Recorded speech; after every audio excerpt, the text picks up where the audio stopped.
company can't keep doubling every 6 months, and Nvidia can't keep hitting these record numbers there's a point where everybody's got the Nvidia chip.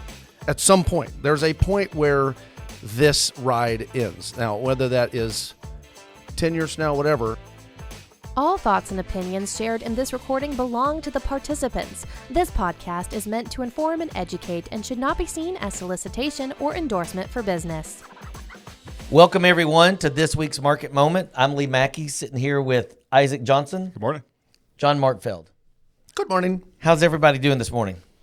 Good. Excellent. Yeah. Another week? Another week, closer to football season.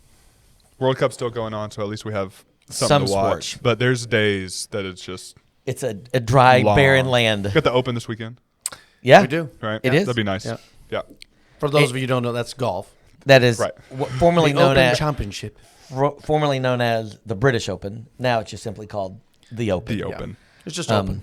You know, will Wimbledon at some point go to just the tennis tournament? Right. I don't know. But Yeah. good weekend? Yeah. Yeah? Yeah, it was good. Hot? Very hot. Got a lot done around the house. I was having to fix a bunch of the stuff that my dog tore up when the fireworks were going off. So it was great. Yeah, fireworks are great, but if you have a pet, it's Yeah, it was tough. a long night. It's tough. Well, we've got I think a good show today. Yeah. Matt is out. Matt is off on a much needed, well deserved vacation with his family. He was very adamant. Don't contact him. Yeah. Yeah, he was pretty adamant about Which that. is good. He's up Which is there good. with So, lobster or whatever he's doing. Lobster. Lobster. But he doesn't want to be talking to. He's probably going to come back talking. He'll have have the an accent. Yeah, He'll have yeah. the accent. So anyway, Maine, it's kind of funny is we kind of forget about Maine, and man, the last month or two, it has been like a hotbed of news. They've had that, Oh, yeah. that Senate candidate Oh, yeah. from Maine, and then they just had a killing yesterday, an ICE killing in Maine. I was like, man, Maine is kind of like the For all the epicenter wrong of- reasons, I they're know, getting I in the know. news. Anyway, we've got a great show today. Let's kick it off with a little World Cup. How's that? Love it. We'll talk about the sports, but we're going to talk about the economic impact. We're down to the Final Four. Yep. Atlanta is hosting one semifinal Tonight. and Dallas Okay. the next semifinal. It's the And final in L.A. New York. New York. New Okay. York. Actually, New Jersey. But at MetLife Yep. is Oh, no. is the championship. But then I forget. Someone's going to get hurt. Yeah. Yeah. Watch out. They have a third place game. They do on And then Saturday. the third place game is on Saturday in Miami. So, it's been going on for a month. Yeah. Yeah. A couple places in Canada, numerous places in the U.S., a couple places in Yeah. Mexico.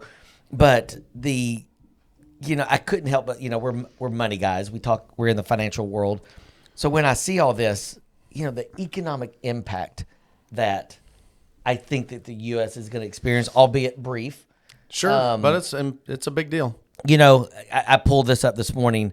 FIFA, the Soccer Council, and an independent economic analyst said that World Cup could generate approximately $17.2 billion in additional U.S. GDP and roughly $31 billion in gross economic output during the month. If Norway would have won, it'd be higher than that. You think? Oh my gosh, the amount of beer they drink and so on. My brother-in-law's Norwegian. He went to the last two Norway games, No which way. is pretty Yeah. cool, or matches, Yeah. And it's pretty cool. But the Norwegians are nuts. One of the funniest things I've heard of the entire World Cup is that the airports, the international airports, so think like New York, Philadelphia, so on, they are displaying ranch dressing in some of the stores because They take it. the world does not get ranch dressing. Apparently, we're the only place that has ranch dressing, and it's a huge hit. So little things like that, like literally they're selling ranch dressing off the shelves. People taking it back to wherever they're going. I think that's kind of funny. It has hilarious. become interesting that, numerous people have been interviewed and have said, I'm never going to believe the news again in my country because the U.S. is awesome. Yeah. I mean, they're talking about, they've been introduced to ranch dressing, to barbecue. Oh, I saw somebody walk into a Buc-ee's, and I think their head exploded. Exactly. Yeah. If you my head explodes. I mean, if you go, so been to Europe, right? If you've been to, I used to live in Germany for a long time. They don't like gas stations. Sometimes are even hard to find. Yeah. Like you can't even find them. They're definitely not shopping centers. Right. Right. I mean, this is U.S. takes everything and expounds it by 100 times. I went to a That's wedding. also why we're bigger. I know. It's true. I went to a wedding one time in Texas, and I forgot my belt, and I'd driven all the way down there, and I went to Buc-ee's to get one. That's how crazy. Like the day of the wedding, I was like, "Oh, I need a belt," and I went to Well, Buc-ee's. you know, we talk about the GDP growth and so forth. You know, they're expected 185,000 jobs, temporary, have been created just for this event around the country. Crazy. You know, think the hotels. You know every hotel chain, those that are publicly traded are probably seeing a lift. Yep. Restaurants, fuel. Yeah. You know, now a lot of these fans probably already live in the U.S., but I was talking with somebody the other day thinking if you're a foreigner from Argentina, you know, or England, you know, one of the semifinal games, have you been over here for a month? I mean, they actually are. have you traveled? So like the Netherlands, like all European teams, the World Cup is their Super Bowl. it's more than their Super Bowl. It's Yeah. like their life depends on it, Yeah. and they will travel and they will get time off, and just remember European rules with work and stuff a lot more lenient than here. They get a lot more time off, vacation time. So yeah, I can believe they've been here the entire time. I can think some of them have. You know, and you just think Obviously, about you have them to have moving money. around. Yeah. I mean, they're moving around because, you know, the U.S. has played in 3 cities. You know, we're out of the tournament now, but Yeah. I mean, we played in L.A., Seattle, San Francisco, Yep. back to L.A. I mean, it's Yeah. And so if you're a fan of a foreign Yeah. country, I mean, you've moved all over the country. Yes. So yeah. interesting. Well, we'll see. So this time next week, the World Cup will be over. Yep. I thought it was funny. I heard this on another podcast, but it took one time for the U.S. to host, and they realized how much money that they can generate, and they're talking about expanding it to 64 teams. Yeah. They are. And also, I will say this. I've been watching. I love soccer. Played soccer. I love soccer. Right. Been watching it forever. Football. This year, they introduced that silly mid-break between the halves, Hydration break. which is absolutely ludicrous as a soccer fan because teams have played in Africa, South America, United States of America, Europe, everywhere. They've been playing in heat their entire life. It's This called is a money cha-ching. grab. It is a money grab. They can talk about, it's 85 degrees. Woo. We got to take a break. Are you kidding me? Like, it just Watch makes these me laugh. 4 Like, minutes of commercials. It's 4 minutes commercial, so It they is. make however much money. That's all it's about. It Yeah. drives me insane. Yeah. But anyway, Yeah. that's my only complaint about it. That's Other all right. than U.S. No. not competing. Anyway, France so, is great. So who? All right. So here we go. Final 4. Who do you think will win? I think France is the best team, but it's really hard to think that FIFA's not going to try to make Argentina somewhere near the end. Well, Argentina is already You know? there. I And know. Like, it's just So Argentina, England. not that the calls have France, been bad, but it's Spain, just right? like Yeah. it feels like the soccer gods are like pushing Messi at us. Yeah. You know? Yeah. Somewhat. Yeah. So I still think France is going to win. I think France For sure. is the best team. And France and Argentina met in the last World Cup. Yeah. Argentina won in Yeah. penalty kicks, which, again, is a crazy way to end a massive tournament. Awesome. But anyway, I think France is going to get them. But All right. that's just, All right. yeah. France. Argentina. All right. I love it. Just to be different. England. France is the best team. I'm gonna go for England. I like England too. They speak. I mean- they speak our same language, which You is know, crazy. in soccer, it's one of those where, I mean, if you decide you're going to go into defensive mode, crazy things happen. Yeah, you're You know, right. ball squirts through. So anyway, Yep, all right. yep. World Cup. All right, let's shift gears a little bit. And John and I were talking, well, actually, the three of us were talking beforehand. We are now 3 weeks into the second half of the year. I don't think we've put a bow on the first half, but Yeah. first half of 2026. Let me just read y'all some of the events that occurred in the world over the first 6 months of the year. Yep. All right. The Middle East conflict and the oil prices spike. Okay. So the Iran war began, March? Inflation reaccelerated. Interest rates stayed high. Consumer spending began to slow down. Slower than expected GDP growth. Continued labor market tightness. larger trade and a current account deficit. Those are a lot of things that happened in the first half of the year. If you went out on the street and polled 100 people, how many do you think would say that the market was down? I'd say most people. Most. If you woke most. up from a coma and heard those news stories and said, hey, you missed the first 6 months of the year, you would say down. Yeah. I'll add another twist. But honestly, I think clients that come in, and we have a lot of clients that don't check their statements, and you know, they're just, they're long-term investors.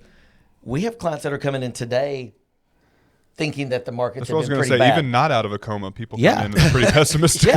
And so when you read these events in 6 month time, you would expect that the markets would have been down. U.S. markets for the first half of the year, NASDAQ up 12.5%, S&P 500 up 9.5%, the Dow up 9%, the Russell 2000 16-17%. Not to mention international stocks. International stocks are actually 20% plus. Yeah. So, guys, I'm going to throw this out to y'all. What do you attribute that to? I mean, there could be a lot of things, but what do y'all attribute to a market that basically looked at the world and said, you know what, we got it? I attribute it to multiple things. Even though consumer spending we're seeing little signs of weakness, it is still a resilient, massively resilient consumer, right? And a lot of the consumption is from higher net worth. So, I'm going to get a little deep here, but if you go back 15 years, you go to now, this is one of the largest growth of wealth growth in the history of our country. And I'm talking about stock market wealth growth, right? So the spending, it doesn't even matter what happens in Iran, what COVID, whatever. The money is being made on the markets. So therefore there is more money to be spent on more luxury items, more trips, more everything. And I think that's one big thing. The high-end consumer is not stopping. They're continuing to consume. The low-end consumer is doing what they can to survive in some cases, and I feel bad for middle class and under. It's not the same economy for them as it is for the upper class. I think the AI-driven, capital spending, not just the AI stock boom, but the capital spending on the infrastructure, all the energy stuff that we are starting to build and stuff has created a lot of, revenue through the economy. So I think that is stuff that's happening. That's my take. Yeah. I mean, I agree with everything. I know that institutional investing kind of runs the world, but I always look at some of the retail kind of mindsets that I've been seeing, and it's really hard to convince somebody to sell right now, right? And Sure. I talk to people who have some debt that they can wipe out right now, but they're like, I don't want to get out of my positions. And so I think there's been a mindset shift with this newest generation of, well, this thing goes up, like, let's keep buying it. And you kind of see these the market tries to go down, and it's like yesterday, I look at the NASDAQ mostly. It's almost down 2% yesterday, and then just right back up today. Like, people are just buying the dip every time. Yeah. And it's like, we'll get punished at some point, but it's like every bad news just gets filled with buy orders the next day. Yeah. Just, I don't know. Retail mindset is just momentum strong. is on a positive. Yes. What is interesting about this market, and you mentioned the word, we're going to get punished, or the phrase. And I don't know if that's no years from now. Well, but what's interesting is, man, I got a frog in my throat this morning. The market rotates, and we see that, and so it doesn't mean. I mean, we could have a market sell-off in a particular sector or a particular asset class that big tech got punished earlier this year. So it's just interesting that we don't necessarily have to see all the markets go down to have kind of a getting back to equal. So it is interesting. AI, I think, beyond I want to buy the AI companies. Yeah.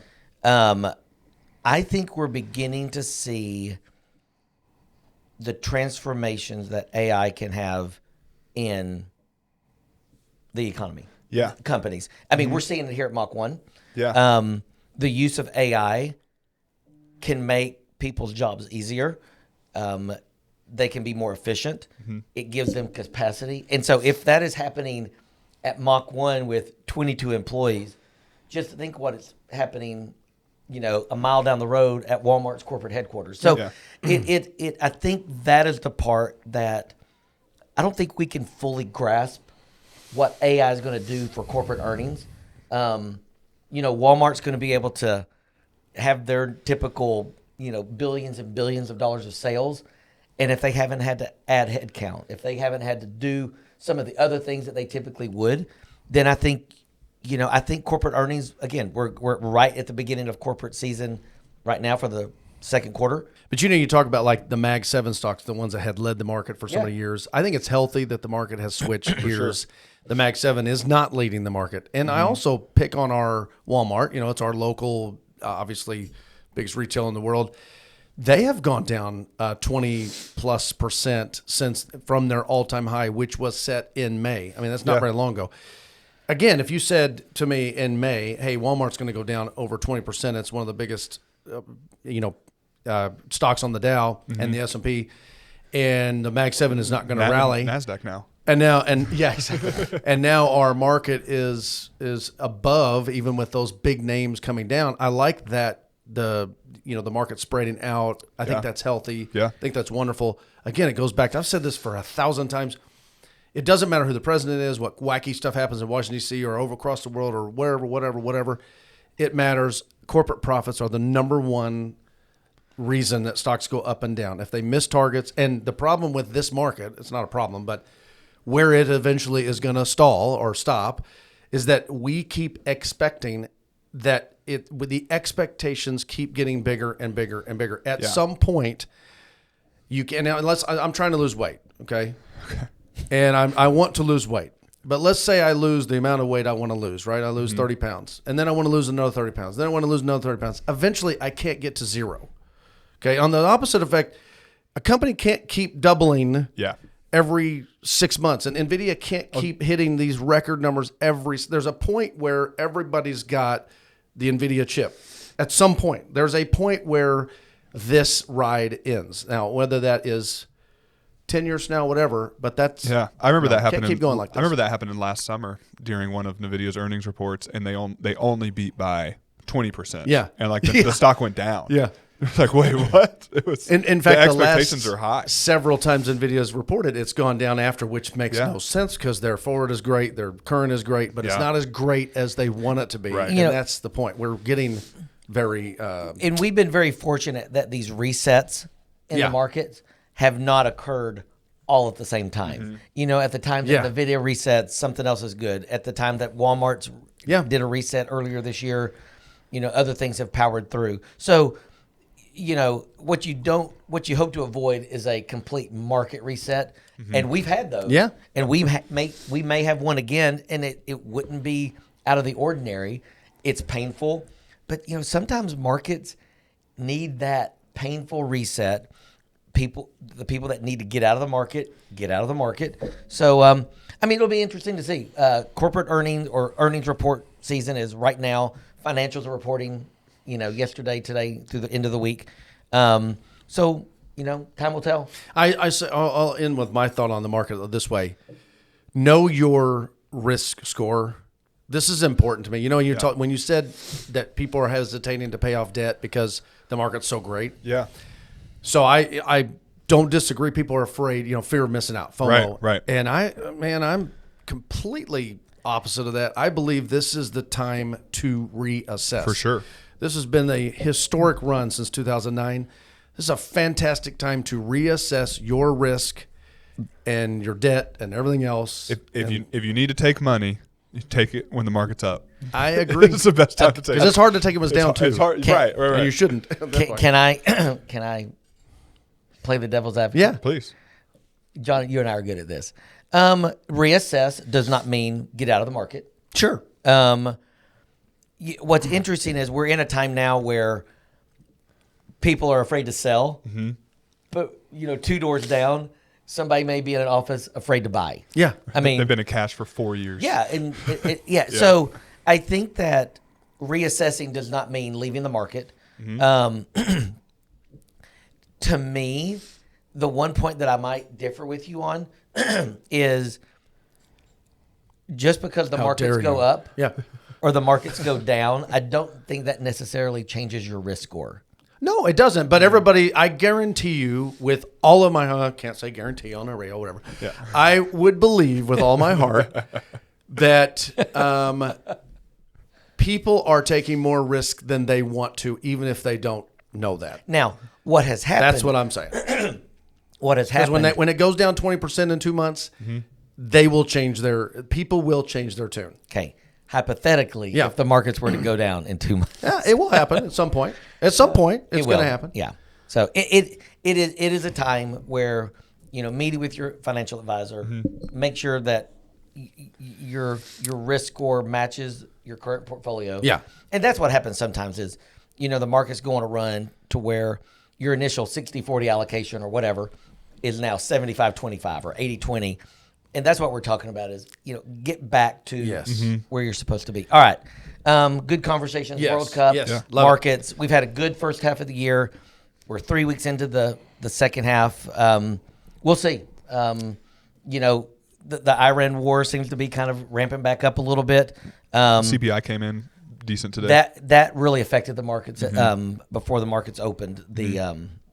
It was a much weaker than expected number. And then you know what, guys? Within 2 months, we're going to be talking about going into Christmas season. So I know, and football season. And football season. I want to close by talking about something that we've introduced here at the company. Some of you may have seen it in our advertising and some of our blips, but Wealth.com.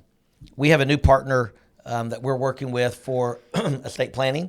We are not providing legal advice, although one of us at the table is a recovering attorney. But this is part of our planning process with clients.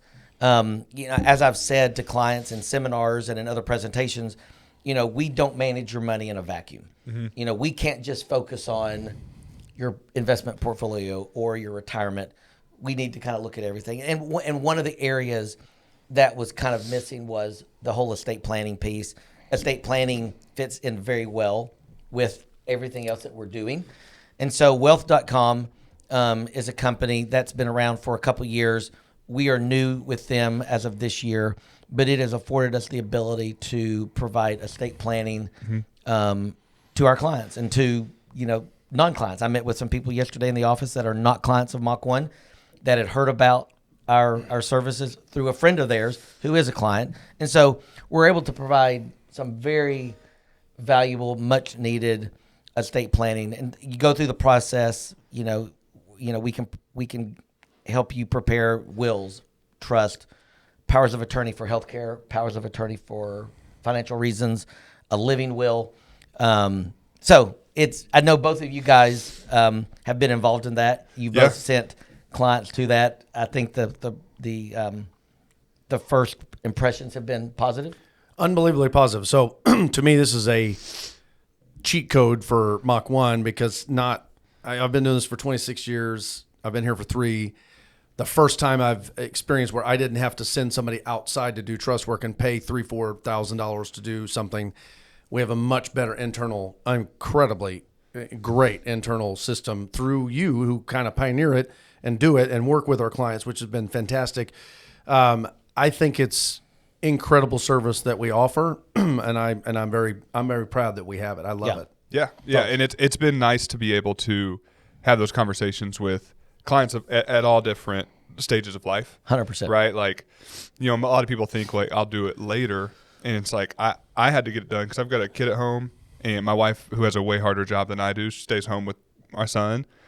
And if something happened to me, I don't even think she knows the 4-digit code to the debit card. Like, it's like, so it was a great reminder of like, hey, I'm going to get these documents. We're going to get everything in one place, in a binder, in the safe. Yeah. Hey, here's the passwords. Here's this. Here's that. It's a really nice tool at any stage of life. Doing it now for me, and then progressing it over time. And then you meet with people later in life who are just trying to make sure things go where they want them to go and their wishes are met. Yeah, so, whether you're a young couple just starting out or, or a multimillionaire family, you need to at least have a conversation with your financial advisor about it. And, and if you've got estate planning already done, but it's been several years and you need us to kind of run through our AI tool, we can kind of give you a good look at what's in there, if it still fits your current situation.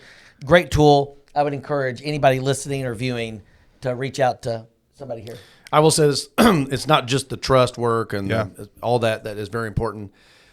You know Ted Williams, he passed away, but the famous baseball player, one of the best ever.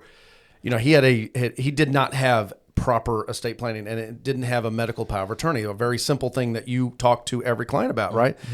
And a medical power of attorney, he was plugged to a artificial deal. It kept him artificially alive. If they unplugged it, he was going to die. He had no chance of recovery, and there was a big lawsuit and controversy because some of the kids unplugged it, right? Yeah. And there was no medical power of attorney, so actually that became a big problem for that family and a big fight. It is so important to have medical power of attorney. So it's not just the trust and protecting assets, but it's every aspect of your life can be talked about inside a trust appointment with Lee, which I think is pretty awesome. All right. Closing thoughts? I've got one final thing, and I'm not going to ask the questions that Matt does. But I saw Walmart putting out Halloween stuff this weekend, nice. and it threw me for a loop a little bit. That's my closing thought. The minute Hobby Lobby, I mean, literally, we were in Hobby Lobby like a week ago before the 4th of July party, and they already had the fall and Halloween decor coming in. So it doesn't take long. But, it doesn't take long. It's fast. Two quick items. As we wrap up, today is a bittersweet day. A person that has been behind the scenes here at Mach 1 on our podcast is kind of moving into a new role. Zoe Moody has been the person behind the Market Moment for nearly 3 years. She has written for us. She has produced for us. She has run the cameras for us. She is expecting baby number 2. She's got other things that she's going to be doing, but fortunately, Zoe is going to be moving from behind the cameras, and she's going to continue editing. So I was telling somebody earlier this morning so if we look good up here, credit Zoe.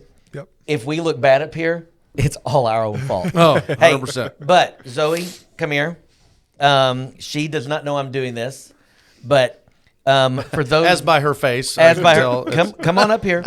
We just want to show everyone Zoe Moody. Everyone, she has done a great job. The myth, the legend. We are going to miss you being behind the camera. We wish you well with baby number 2 coming later this fall. But as we wrap up, thank you for joining us on this week's Market Moment.